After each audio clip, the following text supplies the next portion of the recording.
What time is it then? Please tell these guys. It's Colby time, bitches!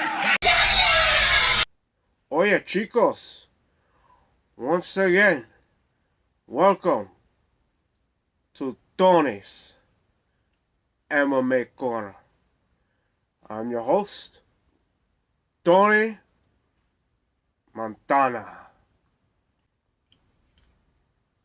No, that's not how it goes. It's Tony Sepulveda! And today, we go over UFC 272 BFF'S turn bitter rivals. But before we get into that, for anyone looking to get a shout out on Tony's MMA Corner, all you have to do is click the link in the description to become a patron on my Patreon. All patrons get a shout out on Tony's MMA Corner. We know you want it. And for you existing patrons, thank you once again for supporting the channel. How else would I get all this bling and this awesome new lighting? Ooh, look at me. First up on this UFC card, we have Big Mouth Kevin Holland versus Alex Cowboy Oliveira. On one side, we have Kevin Holland, who's been on a bit of a skid in which his lack of wrestling has been exposed. On the other side, we have the Cowboy, who has lost 6 of his last 8 bouts and might be on his way out of the UFC. I think this is a great rebound match for Kevin Holland. It's his debut in the welterweight, but I don't think he should stay there. I think he wins this fight, and he should cash in on a call-out of Sean Strickland. Can we imagine the buildup of a fight like that? So, while I think Kevin Holland's going to win, and he'd probably do pretty well in the welterweight division, I think he gets this win and just goes right back up. I don't really see a lot of exciting matchups right away at welterweight. Next up, we have another exciting bout with Edson Barboza versus Bryce Dog Nasty Yeehaw! Mitchell. Edson Barboza is fresh off giving brain damage to Shane Burgos in a very exciting bout. And Bryce Mitchell is undefeated in the UFC. Bryce Mitchell is a fighter I definitely know. I've seen his awesome twister submission in the past. And the UFC marketing machine is doing a great job, as they always do, in making you care about the fighters that are coming up. They've sold him as this lovable farm boy who raps. Who doesn't love that? And you almost want him to win just based on that. However, I think Edson Barboza is just too much for Thug Nasty. And I think Edson Barboza takes this by highlight KO. In our co-main event, we have a last-minute bout put together. Rafael got the beer flu, and he is out of there. RDA is now matched up with Hannato Moicano. Hannato cut a great promo in his last fight, and look what he gets. Another great opportunity. Now, it was rumored that Islam Makhachev was going to take this fight on short notice, and I think he lost out on a great opportunity if he turned it down. The rumor is that he turned it down, and Dana White's saying that he doesn't have a for sure title shot. If this is the case, he missed out on an opportunity to cash in on a red-hot rivalry, and he would have been able to show the casual fan how badass he is, because the casuals love gunslingers who will fight anybody at any time.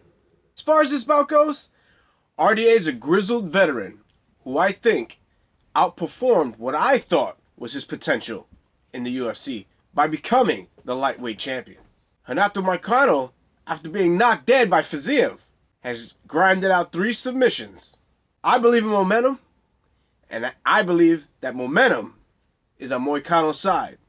So I think he could take a decision against RDA this weekend, and his stock rises up. And now, for the main event of the evening! The Bryce brothers! I bury those cockroaches! And I'm gonna carve up that lizard with the herpes stone! Colby Covington! Ooh, got lightheaded. We have former BFFs turn bitter rivals. Ay Dios mío. As Colby Covington goes up against Jorge, Street Jesus, Judas, depending on where you fall, Masvidal. Both men happen to be Kamaru Usman's sons, as Kamaru dominated Jorge Masvidal and was taken to the limit by Colby Covington, but ultimately winning both bouts. This rivalry is red hot and there is a lot of bad blood.